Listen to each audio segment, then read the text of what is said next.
While waiting for my appointment, a nurse came up to me and said, "Your daughter here is ready to be discharged."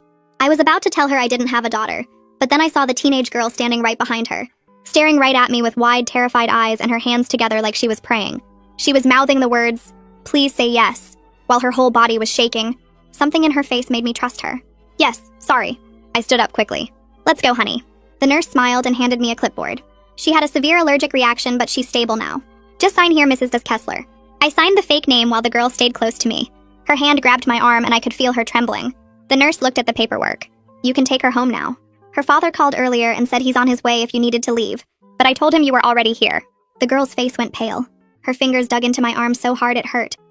As soon as the nurse walked away, the girl whispered urgently, "We need to leave right now, before he gets here." We rushed toward the exit doors and I asked her what was happening. "Who's coming for you?" She was walking fast beside me. "I'm in foster care." "But they're not a real foster family." "What do you mean?" We pushed through the main doors into the parking lot. "There's 6 teenage girls in the house. They make us do online work for 12 hours every day. We're not allowed to stop." Her voice was shaking as we walked between parked cars. I looked at her closer now. Maybe 15 or 16. "We need to call the police right now." She shook her head hard. "I tried calling my caseworker last week. He found out." She pulled up her sleeve and showed me a dark bruise that wrapped around her upper arm. "He locked me in the basement for 3 days. My stomach dropped. "Who did this to you?" "My foster dad. But he works for the foster system. He's a placement coordinator." Nobody believes us because he knows how to make everything look legal. We were walking toward my car in the far corner of the lot. "What happened today? Why were you at the hospital?" "They make us take sleeping pills every night so we don't cause problems. But I'm allergic to something in them. My throat started closing up this morning, so they had to bring me here. I gave them a fake name, and when I saw you in the waiting room, I just took a chance. I pointed at you and said you were my mom. That was smart thinking." I fumbled for my car keys in my purse. The girl suddenly stopped walking. She grabbed my hand and pointed across the parking lot. "That's his car. He's already here." I looked where she was pointing. A silver Honda was parked 3 rows away. Empty. My heart started pounding.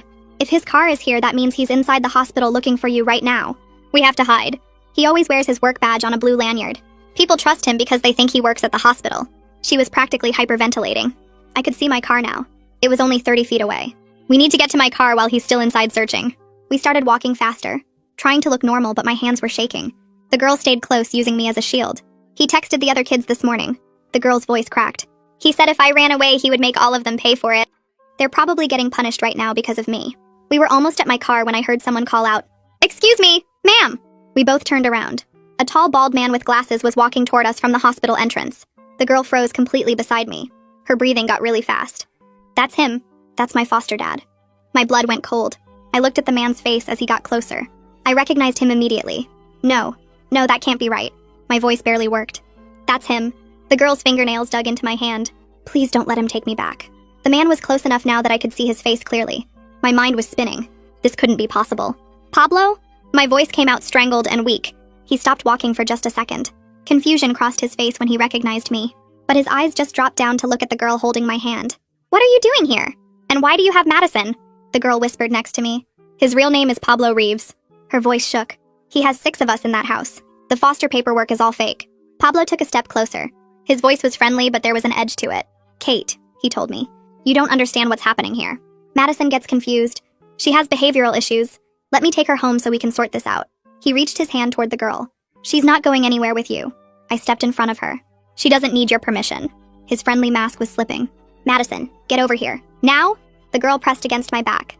Her face went gray as she realized me and Pablo knew each other. "Get away from us." I pulled out my phone. My hands were shaking so hard I could barely hold it. Pablo's expression shifted when he saw the phone. "You're really going to call the police on me?" My thumb hovered over 911. "Yes, I don't care that you're my brother. You're trafficking children. Family or not, you're a monster." I pressed the green call button and lifted the phone to my ear. My hand shook so hard I almost dropped it. Madison grabbed my jacket with both hands and pulled herself close.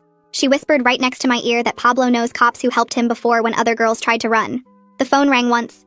Pablo took another step toward us and his whole face changed. The friendly, concerned look disappeared completely. His eyes went cold and flat like he was looking at a problem he needed to solve. The phone rang a second time.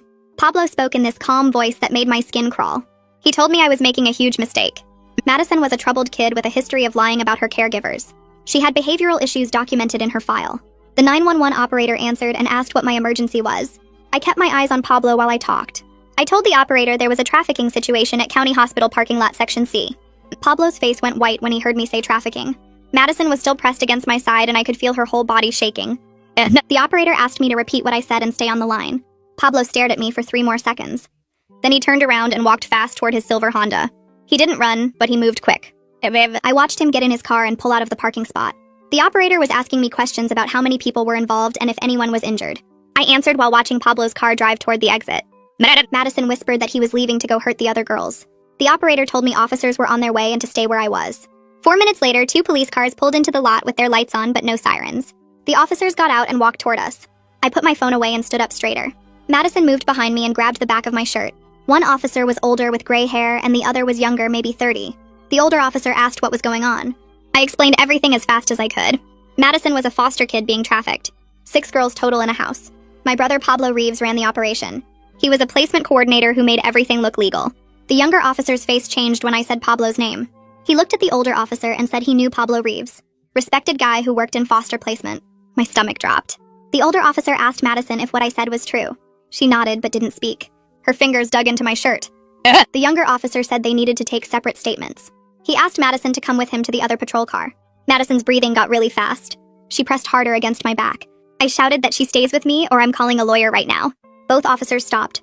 The older one held up his hands and said they were just trying to get clear information. I told them Madison was terrified, and I was the only person she trusted. They could ask questions with both of us together, or we weren't cooperating. The officers looked at each other. The younger one shrugged.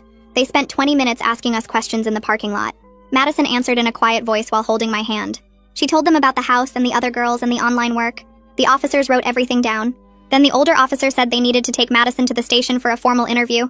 I said I was coming with her. The officer said that wasn't standard procedure. I told him I didn't care about procedure. Madison identified me as her mother at the hospital. I was the adult responsible for her, and I wasn't letting her go anywhere alone. The younger officer said it would actually be helpful to have me there since Madison was clearly more comfortable. We all got in our cars and drove to the police station.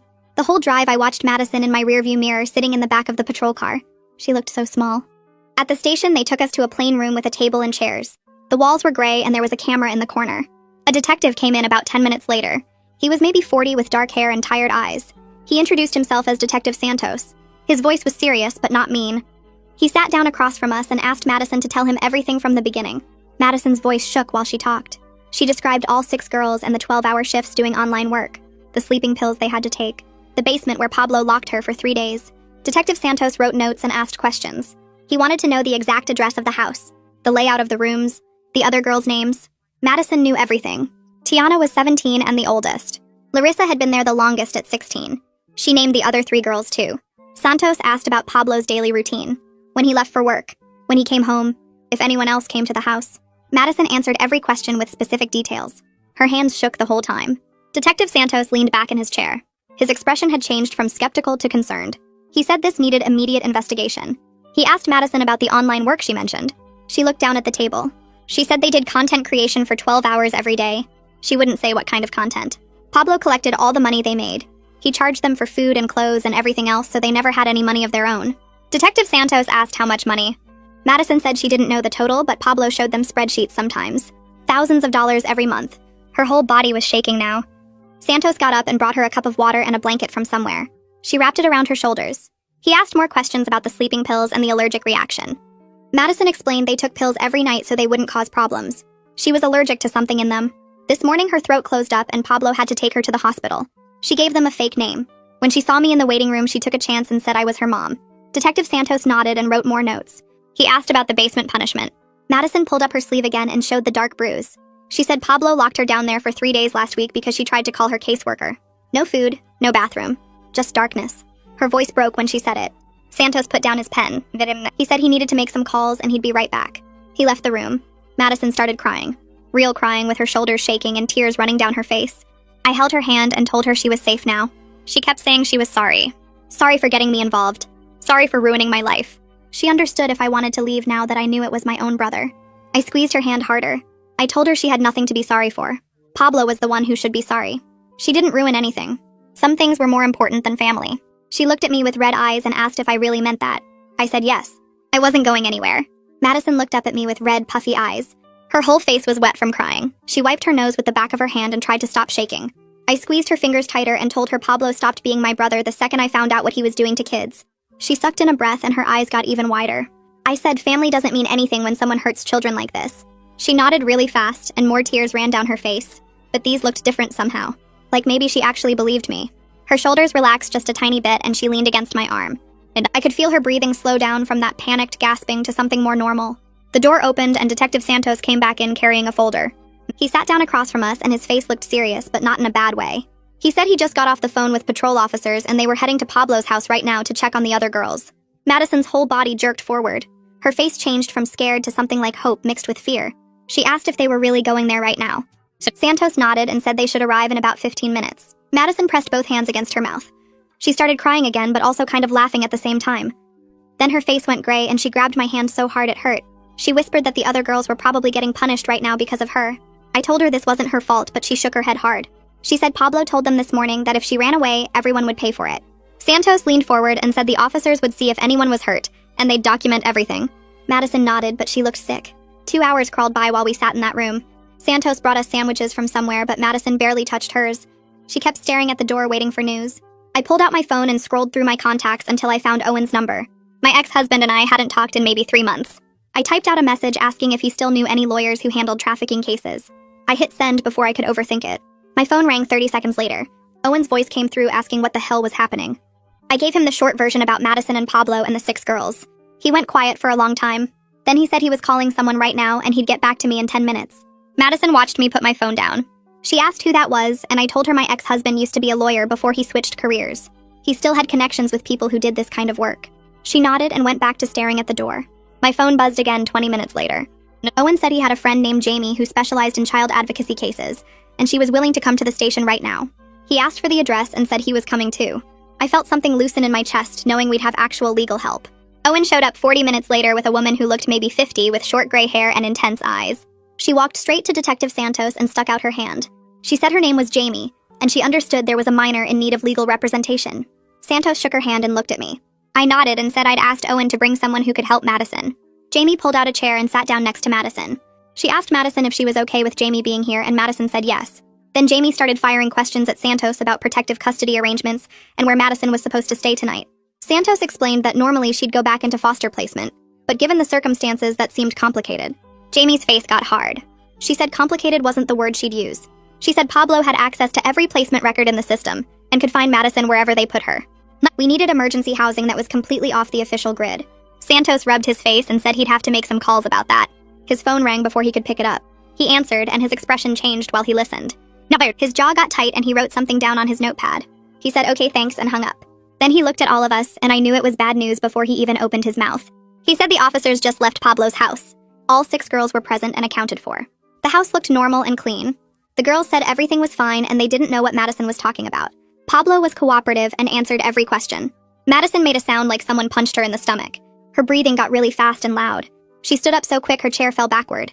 She said no, no, no over and over while her hands pulled at her hair. I jumped up and grabbed her shoulders. She was shaking so hard I thought she might fall down. Jamie moved fast and caught Madison's other arm. We got her back in the chair and Jamie knelt in front of her. Madison couldn't stop gasping for air. She said Pablo makes them practice exactly what to say if anyone ever comes to check. He probably texted them the second he left the hospital. He threatened them. They're too scared to tell the truth. Her voice came out all broken and desperate. Jamie asked Santos if the officers noticed anything wrong with the girls. Santos looked at his notes and said they seemed nervous, but nothing obvious. No visible injuries or signs of distress. Pablo showed them his placement coordinator badge and all the foster paperwork. Everything looked legal and above board. The house was clean with plenty of food. Each girl had her own bedroom. Jamie sat back in her chair and her face was angry now. She said this was textbook institutional trafficking. The perpetrator uses his official position as cover, and the victims are too scared to speak up because he has all the power. I felt something hot building in my chest. My hands started shaking, but not from fear this time. I said Pablo created a perfect system where nobody would ever believe the girls over him. He had credentials and fake paperwork, and he knew exactly how to make everything look right. Jamie nodded and said she'd seen cases like this before. The system protects the abuser because he's part of the system itself. Santos closed his folder and leaned back. He said he believed Madison and he believed something wrong was happening in that house. But he needed more evidence before he could arrest Pablo or remove the girls. Madison's testimony alone wasn't enough when the other victims were denying everything, and Pablo had spotless professional credentials. He needed something concrete that would hold up in court. Jamie asked what kind of evidence he was looking for. Santos said medical records, financial documentation, witness testimony from someone besides Madison, physical evidence from the house, anything that corroborated Madison's story beyond her word against Pablo's. I looked at Madison and her face was completely pale. She looked like she might throw up. I put my arm around her shoulders and told Santos we'd get him whatever evidence he needed. Pablo wasn't going to get away with this. Owen spoke up from where he'd been sitting quietly in the corner. He said we needed to get Madison a full medical exam right now to document everything. Not just the allergic reaction, but any other signs of what Pablo had done to her. Jamie nodded immediately and said that was smart thinking because it would create an official paper trail that Pablo couldn't dispute. She explained that medical evidence might reveal things Madison hadn't even mentioned yet, because sometimes victims don't realize certain injuries or symptoms are connected to their abuse. Detective Santos agreed and said he could arrange for a forensic nurse examiner at a different hospital across town where Pablo had no connections or influence. Madison looked scared when they mentioned another hospital, but I squeezed her hand and told her this was important. We needed proof that would hold up in court. She nodded slowly and whispered, "Okay." Within 20 minutes, we were in Owen's car driving to County Hospital on the other side of the city. Madison sat in the back seat staring out the window and picking at her fingernails. I could see her hands shaking every time we stopped at a red light. Jamie followed in her own car and met us in the emergency room entrance. She had already called ahead, and a forensic nurse examiner was waiting for us in a private examination room. The nurse introduced herself and explained to Madison exactly what the exam would involve. She would document any bruises, injuries, or signs of malnutrition. She would photograph everything and write a detailed report. Madison's eyes filled with tears, but she agreed. The nurse asked me to wait outside during the examination, because it needed to be conducted without any potential influence from adults. Jamie stayed with Madison as her advocate while Owen and I sat in the waiting room. My hands wouldn't stop shaking. I pulled out my phone and stared at it for a long time before I finally worked up the courage to call my parents. They needed to hear this from me before Pablo got to them with his version of events. My father, Bo, answered on the third ring. I could hear the television in the background. I told him I needed to talk to him about something serious involving Pablo. His voice immediately got tense and he asked what was going on. I explained that I was at a hospital with a teenage girl who had escaped from Pablo's foster house. I told him Pablo was trafficking children and I had reported him to the police. The silence on the other end lasted so long I thought the call had dropped. Then my father exploded. His voice got loud and angry as he demanded to know what I was talking about. He said I must be confused or mistaken because Pablo would never do something like that. I tried to explain about Madison and the other 5 girls, but he cut me off. He said I was manipulated by a troubled teenager who probably had behavioral problems. He demanded I bring this girl back to Pablo immediately and stop causing problems for the family. My chest got tight and I could barely breathe. I told him I saw Pablo at the hospital myself trying to take Madison. I explained that she had physical evidence of abuse and that a forensic nurse was examining her right now. My father's voice got even angrier. He said foster kids often come from bad situations and have injuries from previous placements. He accused me of jumping to conclusions about my own brother, without knowing the full story. He said Pablo had dedicated his career to helping troubled youth, and I was destroying his reputation with false accusations. I felt sick to my stomach. I asked him why he was so quick to defend Pablo without even listening to what I was telling him. He said because Pablo was his son, and he knew him better than some random teenager I'd just met. The conversation went in circles for another 5 minutes with him refusing to believe anything I said. Finally, he told me I needed to think very carefully about what I was doing to the family reputation. He said he was calling Pablo right now to get his side of the story. Then he hung up on me. I sat there staring at my phone feeling like I might throw up. Owen put his hand on my shoulder and asked if I was okay. I shook my head because I wasn't okay. My own father had just chosen Pablo over the truth. He was going to side with my brother no matter what evidence I showed him. 40 minutes later, Madison came out of the examination room looking completely exhausted. Her eyes were red from crying, and she walked slowly like every step hurt. The forensic nurse pulled Jamie aside and they talked in low voices for several minutes. I watched Jamie's face get more and more serious as the nurse showed her a tablet with photos and documentation. Jamie's jaw clenched and her hands formed fists at her sides. When they finished talking, Jamie came over to where Owen and I were sitting. Her expression was grim. She told us the medical exam had found signs of long-term sleep deprivation, including dark circles, delayed reflexes, and cognitive fog. Madison had repetitive strain injuries in her hands and wrists, consistent with constant computer work for extended periods. There were multiple bruises in various stages of healing that showed a pattern of being struck with objects, rather than accidental injuries. The nurse had also found evidence of malnutrition with Madison's weight significantly below healthy range for her age and height. Jamie said the allergic reaction to the sleeping pills could have been fatal if Madison hadn't gotten to the hospital when she did. Her throat had been closing and another 30 minutes might have been too late. I felt rage building in my chest as Jamie described each finding. This was so much worse than what Madison had initially told us. Detective Santos called while we were still at the hospital, and Jamie filled him in on the medical evidence. I could hear his voice through the phone sounding excited. He said this gave him enough for an emergency warrant to seize Pablo's computers and financial records. He explained it would take a few days to execute the warrant, but now they had legal grounds to dig deeper into Pablo's operation. When Jamie hung up, she looked at Madison and asked where she was supposed to stay tonight. The foster placement system was obviously compromised since Pablo had access to all those records. I wasn't an approved guardian, so technically Madison couldn't stay with me. Jamie thought for a moment, then said, Madison should stay with me informally while she filed emergency custody paperwork first thing in the morning.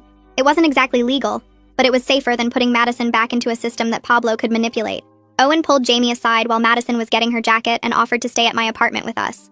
He said Pablo might try to show up and it would be better if there was someone else there besides just me and Madison. I felt relief wash over me because I was actually scared Pablo knew where I lived. Jamie thought it was a good idea and said she would start the emergency guardianship paperwork first thing in the morning. We left the hospital around 11:30 and drove across town to my apartment. Madison sat in the back seat staring out the window without saying anything. Owen followed us in his car. The streets were mostly empty and I kept checking my rearview mirror to make sure Pablo wasn't following us. My hands were shaking on the steering wheel. We pulled into my apartment complex parking lot just before midnight. Owen parked next to us and helped carry Madison's things inside. She didn't have any belongings with her since she escaped from the hospital wearing just the clothes she had on. I gave her some of my old pajamas and set her up in my guest room with clean sheets and extra blankets. She kept saying thank you over and over. She apologized for ruining my life and causing problems with my family. I sat on the edge of the bed and told her she had nothing to be sorry for.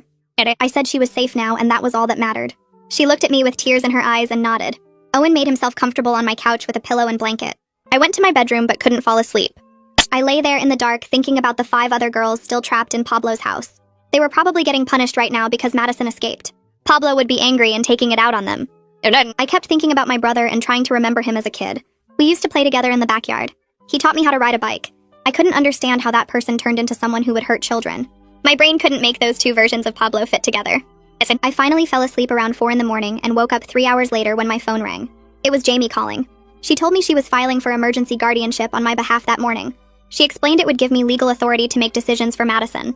The hearing was scheduled for 3 days from now. I thanked her and hung up.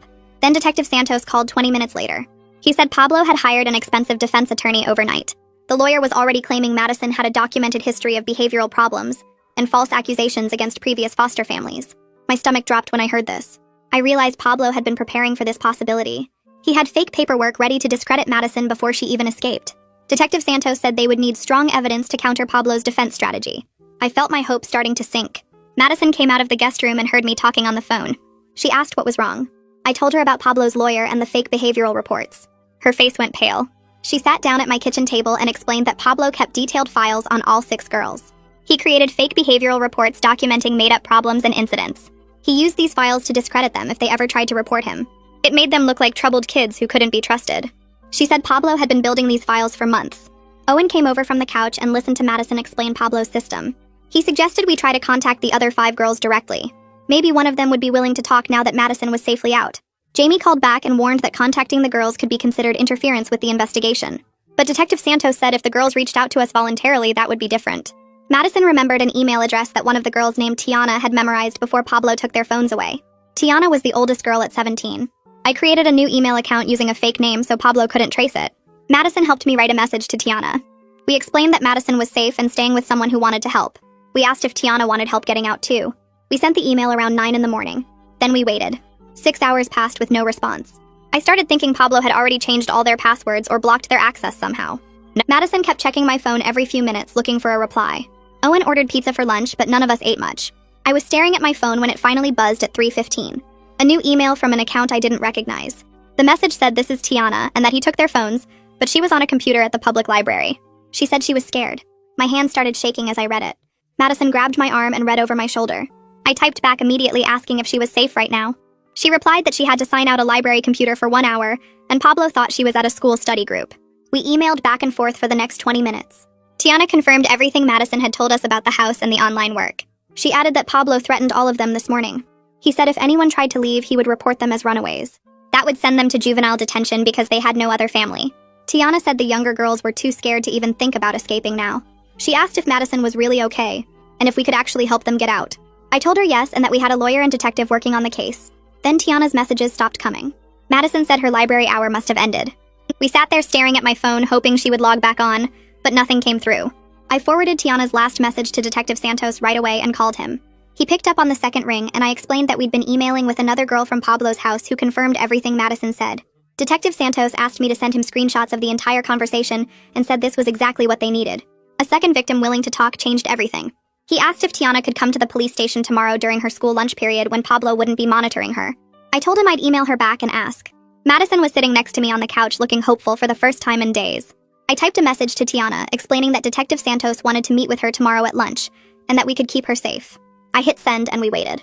20 minutes later, Tiana replied saying she could get to the station if we gave her the address. She added more details about the other girls in the house. One girl named Larissa had been with Pablo the longest, almost 2 years. Tiana said Larissa was so scared of leaving that Pablo had convinced her nobody else would ever take care of her. The other 3 girls were younger, and they all followed whatever Larissa did.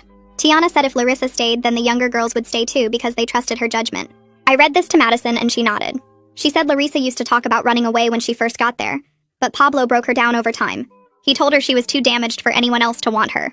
Madison's voice got quiet when she said Pablo used the same approach on all of them. I sent the information to Detective Santos and he called back within 5 minutes. He sounded excited and said having 2 victims willing to testify gave them enough to execute the computer seizure warrant.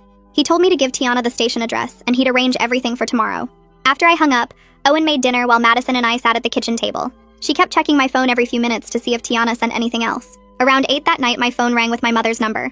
I almost didn't answer, but something made me pick up. My mother was crying before I even said hello. She begged me to drop these accusations against Pablo and explained that my father had a long talk with him earlier. Pablo told them that Madison was a pathological liar, with a documented history of making false abuse claims against foster families. My mother's voice shook as she said Pablo showed them official paperwork proving Madison had accused 3 other families of terrible things. I tried to interrupt, but she kept talking. She said Pablo was heartbroken that I would believe a troubled teenager over my own brother. I finally got a word in and told her about the medical evidence from the hospital. I mentioned Tiana's testimony and the other girls trapped in that house. My mother went quiet for a second, then said Pablo had already explained all of that. He showed them Madison's complete foster file with psychological evaluations and incident reports from previous placements. The file documented Madison making up stories about abuse to get attention. My stomach dropped as I realized Pablo's fake documentation was working exactly how Madison said it would. My mother said the therapist's notes in the file showed Madison had serious behavioral issues and a pattern of manipulating adults. I told my mother those files were fake and that Pablo created them to discredit the girls if they ever reported him. She asked how I could possibly know that, and I said because Madison told me his whole system.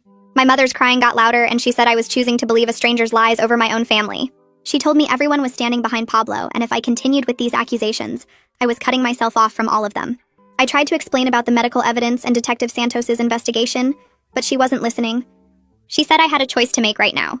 Either admit I was wrong about Pablo or lose my entire family. I opened my mouth to respond, but she hung up before I could say anything. I sat there staring at my phone screen. Owen came over and asked what happened, but I couldn't form words. Madison appeared in the doorway looking worried. I just shook my head and she walked into the kitchen. She saw my face and immediately started apologizing. She said she was sorry for destroying my family and that she should never have dragged me into this mess. I looked at her standing there looking so small and scared. I told her she didn't destroy anything. Pablo did this, not her. She said my whole family was going to hate me because of her, but I said some things matter more than family loyalty. The next morning, Tiana showed up at the police station during her lunch period like Detective Santos arranged. Madison wanted to go, but Detective Santos said it was better if Tiana gave her statement without other witnesses present. Tiana spent 2 hours in an interview room giving a recorded statement that matched everything Madison had told us. Detective Santos called me afterward and said having 2 victims corroborating the same details meant they could execute the warrant immediately. He sounded energized in a way he hadn't before. That afternoon, while Pablo was at his office, 6 police officers showed up at his house with the seizure warrant. They took all 6 computers from the girls' rooms plus Pablo's laptop and desktop. They also seized boxes of financial records and the fake behavioral files Madison had mentioned. One officer called Detective Santos to report they found a locked filing cabinet in Pablo's bedroom, containing files on all 6 girls with fabricated incident reports and psychological evaluations. Pablo showed up at the house during the middle of the search. His lawyer arrived 15 minutes after that. Detective Santos called me that evening and his voice was different, more serious. He said the initial computer forensics were worse than he expected. They found evidence of all 6 girls' online accounts generating significant income that Pablo controlled completely. The girls had been doing content creation work for paying subscribers, but never saw any of the money. Pablo kept spreadsheets tracking each girl's daily earnings down to the dollar. He also tracked expenses he charged them for basic things like food and clothes. The girls were essentially working 12-hour days while going deeper into debt to him. I asked how much money we were talking about, and Detective Santos paused before answering. He said the financial records showed Pablo made over $400,000 in the past 2 years from the girls' online work. He was also collecting foster care payments for all 6 girls from the state. The prosecutor was already talking about upgrading the charges from abuse to human trafficking and fraud. This wasn't just a bad foster parent anymore. This was organized criminal enterprise. The next morning, Detective Santos called to say officers were heading to Pablo's office with an arrest warrant. I put the phone on speaker so Madison could hear, and she grabbed my hand while we listened. He said they had enough evidence from the computers and financial records to charge Pablo with 6 counts of human trafficking, plus child exploitation, fraud, and false imprisonment. The bail hearing was scheduled for that afternoon, and prosecutors were asking for $500,000 because Pablo had the resources and connections to run. Madison started crying when she heard the amount because she said Pablo's parents had money and would probably pay it. I told her even if they did, Pablo wouldn't be able to come near her because of the protection order. 2 hours later, Detective Santos texted that Pablo was in custody, and his parents were already at the courthouse talking to a bail bondsman. My phone rang 20 minutes after that, and I saw it was my father calling. I almost didn't answer, but Madison was watching me, so I picked up. My father started yelling before I could even say hello. He told me I had destroyed Pablo's life and his career over lies from troubled teenagers who were known for making things up. His voice was shaking with anger as he said Pablo's lawyer would prove all of this was fabricated, and then I would have to live with what I had done to the family. I tried to explain about the medical evidence and financial records, but he talked right over me. He said I had always been jealous of Pablo's success, and this was my way of tearing him down. I felt my own anger rising and told him I had medical documentation of abuse, financial records showing $400,000 in stolen earnings, and 2 victims willing to testify under oath. My father went quiet for a second, and then said Pablo's lawyer already explained how all of that evidence could be misinterpreted by people who wanted to believe the worst. He said the bruises could be from anything. The money was legitimate income Pablo earned through his consulting business, and troubled foster kids often made up stories for attention. I asked him if he really believed that, or if he was just protecting Pablo because he couldn't accept the truth. He told me not to contact him or my mother again, until I was ready to apologize to Pablo for what I had put him through. The line went dead and I sat there staring at my phone. Madison asked if I was okay and I lied and said yes. 3 days later, Detective Santos called with news that Child Protective Services was finally removing the other 5 girls from Pablo's house. I asked if they could stay together, but he said they were being placed in separate emergency foster homes across the county. When I told Madison, she looked like I had hit her. She said those girls were all each other had, and now they were being split up because of her. I tried to explain it wasn't her fault, but she just shook her head and went to her room. Jamie came over that evening to check on us, and I asked her why the girls couldn't stay together when they needed each other for support. She sat down at my kitchen table and explained that separating them was standard procedure in trafficking cases. Pablo's lawyer would argue the girls coordinated their testimony if they stayed in contact, so prosecutors needed them apart temporarily to prove their stories matched independently. I said it felt cruel to punish victims by isolating them from their only support system. Jamie agreed it was terrible, but said it was the only way to build a case strong enough that Pablo couldn't walk free. The next morning, a social worker named Katya Nakamura showed up at my apartment to interview Madison. She had a clipboard and a cold expression that made me uncomfortable immediately. Madison sat on the couch looking small and scared while Katya asked her questions. But the questions felt wrong from the start. Katya kept asking if I had coached Madison on what to say to police, and whether Madison might be exaggerating things for attention. She asked if Madison understood the serious consequences of making false accusations against someone in Pablo's position. Madison's hands were shaking as she tried to answer, and I could see her shutting down the way she did when she felt unsafe. I interrupted and asked Katya why she was interrogating the victim, instead of investigating how Pablo had operated a trafficking ring under the foster system's nose for years. Katya looked at me with this annoyed expression, and said Pablo had an exemplary record with the department, and this situation was highly unusual. She said it was her job to determine if the allegations were credible, or if Madison had behavioral issues that might explain her claims. And I felt my temper snap and told her to get out of my apartment. Katya stood up slowly and said she would be filing a report about my hostile and uncooperative behavior. As soon as she left, I called Jamie and explained what happened. Jamie was quiet for a minute and then said she was filing a formal complaint against Katya for victim intimidation. She said she would also request a different social worker be assigned to Madison's case immediately. Detective Santos backed up the complaint when Jamie contacted him, and 2 days later we got notice that Katya had been removed from the investigation. Madison's emergency guardianship hearing arrived on a cold Tuesday morning 3 weeks after I first saw her in that hospital waiting room. We walked into the courthouse together, and Madison's hand was freezing in mine. Pablo's lawyer was already there in an expensive suit, and he gave me this look that made my skin crawl. The hearing started and Pablo's lawyer stood up first. He argued I was an unsuitable guardian with no experience raising children and questionable motives for getting involved. He said Madison would be better served returning to foster placement with a properly trained and licensed family. He made it sound like I was some kind of predator who had manipulated a vulnerable teenager. Jamie stood up and presented the medical evidence documenting Madison's injuries and malnutrition. She had photos that made the judge lean forward to look closer. Detective Santos testified about the ongoing criminal investigation and the evidence they had collected from Pablo's computers and financial records. He explained how the case had expanded into a federal trafficking investigation. Then it was Madison's turn to speak. She walked up to the witness stand and the judge asked her to explain why she wanted to stay with me. Madison's voice shook as she said I was the first person who had protected her in years, and she felt safe in my apartment. She said the idea of going back into the foster system made her feel sick, because she couldn't trust anyone in that system anymore. She looked right at the judge and said if she had to go back, she would run away the first chance she got. The judge was quiet for a long time after Madison finished talking. He looked at all the evidence and then at me. He asked if I understood the responsibility I was taking on, and whether I was prepared for the challenges ahead. I said yes and meant it. The judge granted me temporary guardianship for 90 days with a review hearing scheduled at the end of that period. Madison started crying and grabbed my hand as we walked out of the courtroom. Jamie hugged us both in the hallway and said this was just the first step, but it was a good one. 3 days after the hearing, my doorbell rang at 8 in the morning. I looked through the peephole and my stomach dropped when I saw my parents standing in the hallway. Madison was still asleep in her room and I stood frozen trying to decide what to do. My mother pressed the doorbell again and called out that she knew I was home. I opened the door but kept the chain lock attached. My father pushed forward and demanded I let them inside so they could talk to Madison. He said she needed to tell them the truth about what really happened with Pablo. I told them Madison was sleeping and they needed to leave. My mother started crying and said I was keeping them from their granddaughter. I reminded her Madison wasn't their granddaughter and they had no legal right to see her. My father's face turned red and he pushed against the door. The chain held, but I stepped back and yelled for Owen. He came running from the kitchen and saw my father trying to force the door open. Owen told them to back away, or he was calling the police. My mother screamed that I had turned into a monster who destroyed their family. She said I stole their son's life over lies from a disturbed teenager. Pulled out my phone with shaking hands and dialed 911. My father finally stopped pushing the door and stared at me like he didn't recognize me. I told the operator my parents were violating a protection order and trying to force entry into my apartment. My mother kept crying and saying I was choosing a stranger over my own family. Owen stood next to me at the door and his presence made me feel less alone. 2 officers arrived 12 minutes later, and I opened the door to let them in while my parents waited in the hallway. The officers checked the protection order paperwork, and then went into the hall to talk to my parents. I could hear one officer explaining they were violating the court order by coming to my home. My mother's voice got louder as she insisted they just wanted to see their granddaughter and make sure she was safe. The officer told her Madison wasn't their granddaughter and they had no custody rights. He said if they came back, they would be arrested for violating the protection order. My mother screamed that I had turned into a monster who was stealing their son's life. My father stood silent and wouldn't even look at me as the officers escorted them to the elevator. After they left, I sat on the couch and cried while Owen made coffee. Madison came out of her bedroom asking what happened, and I told her my parents had tried to visit. She apologized for causing problems with my family, and I told her she had nothing to apologize for. 2 weeks passed, and Detective Santos called saying Larissa had finally agreed to give a statement. He explained the other girls' testimonies had convinced her Pablo couldn't retaliate anymore.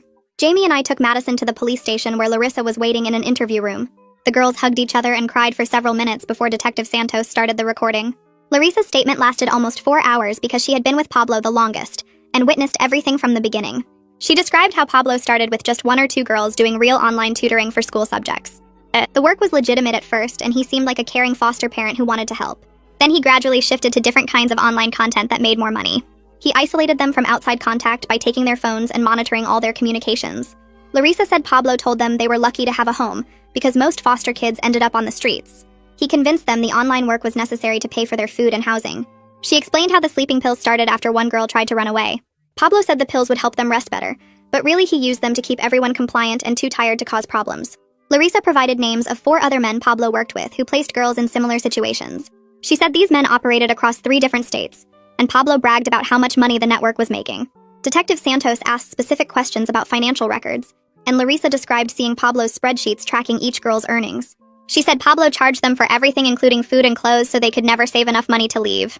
The statement included details about the basement where Pablo locked girls as punishment. Larissa had been down there twice and described the cold concrete floor and the bucket he left for a bathroom. By the time the interview ended, Detective Santos looked shaken and said this case was bigger than anyone realized. The next day, Detective Santos contacted the FBI because Larissa's testimony showed interstate trafficking. An agent named Anastasia Chang called me directly and asked to meet with Madison. She explained Pablo's operation was part of a larger network of corrupt foster system employees running similar schemes. Agent Chang interviewed Madison for 6 hours and recorded everything about Pablo's methods and the other men involved. She said the federal government was building a massive case that would expose vulnerabilities in the foster system. Within a week, the investigation exploded into a multi-state operation with FBI agents raiding homes in Ohio, Pennsylvania, and West Virginia. 17 more girls were found in situations identical to what Madison described. Agent Chang kept me updated as they built the federal case against Pablo and the 4 other men. She said the evidence was overwhelming with financial records showing millions of dollars moving through the network. Pablo's lawyer tried to negotiate a plea deal, but Jamie explained the federal charges carried mandatory minimum sentences. The prosecutors wanted to make an example of the case to force reforms in foster care oversight.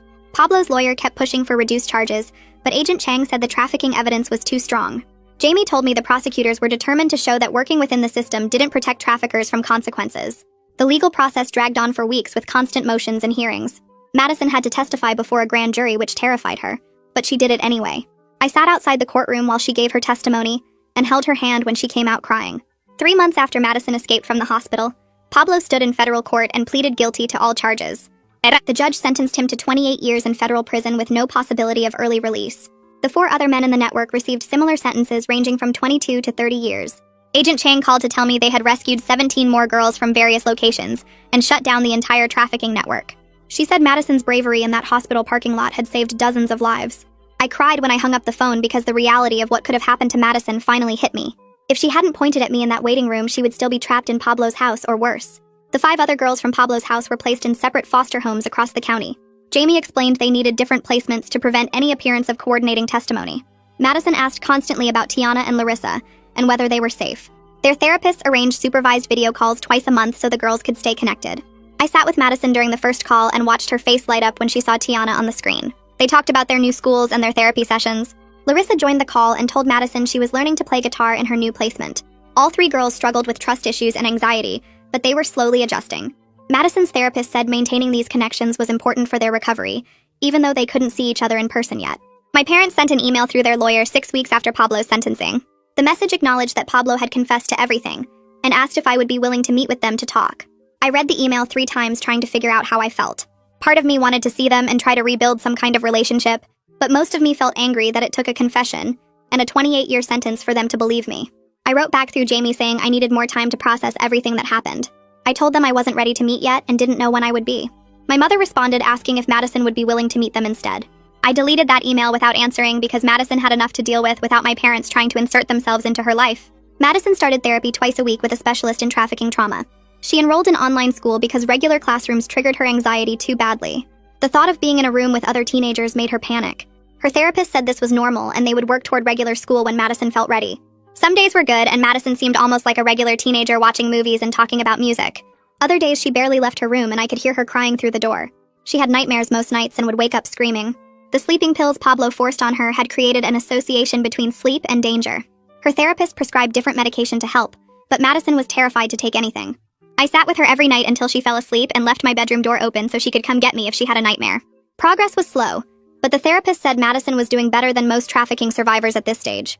I watched her slowly start to trust that she was really safe, and that nobody was going to take her back. Some mornings she came into the kitchen smiling, and those moments made everything worth it. 6 months after that morning, Jamie filed the paperwork for permanent guardianship, and we showed up at the courthouse on a Tuesday. Madison wore a blue dress she picked out herself and kept smoothing down the fabric with her hands. The judge reviewed all the documents, including letters from Madison's therapist and Detective Santos, about how well she was doing in my care. Jamie presented the case explaining how Madison came to live with me and why permanent guardianship served her best interests. The judge asked Madison directly if this was what she wanted, and Madison nodded, so hard I thought her neck might hurt. Her voice came out quiet, but clear when she said yes, she wanted to stay with me. The judge signed the order right there, making it official, and Madison grabbed my hand so tight. Tears ran down her face, but she was smiling bigger than I'd ever seen. We walked out of that courthouse and she kept saying thank you over and over until I told her she didn't need to thank me for anything. A year went by faster than I expected, and Madison kept getting better bit by bit. Her therapist said she was making real progress working through everything that happened. Madison started talking about maybe trying regular school next fall instead of online classes, which felt like a huge step. I started a support group for people like me who were guardians of trafficking survivors, because I kept meeting others who needed help figuring things out. Tiana's new foster mom joined the group last month. Felt good knowing those girls were still connected somehow. My parents called sometimes and the conversations were short and uncomfortable, but at least they were trying. Madison told me one night that I made the right choice that day in the hospital parking lot, and hearing her say that made my chest feel tight. Some days were still really hard when Madison had nightmares or couldn't get out of bed. But we were building something real together, and watching her slowly start trusting the world again made every single sacrifice worth it.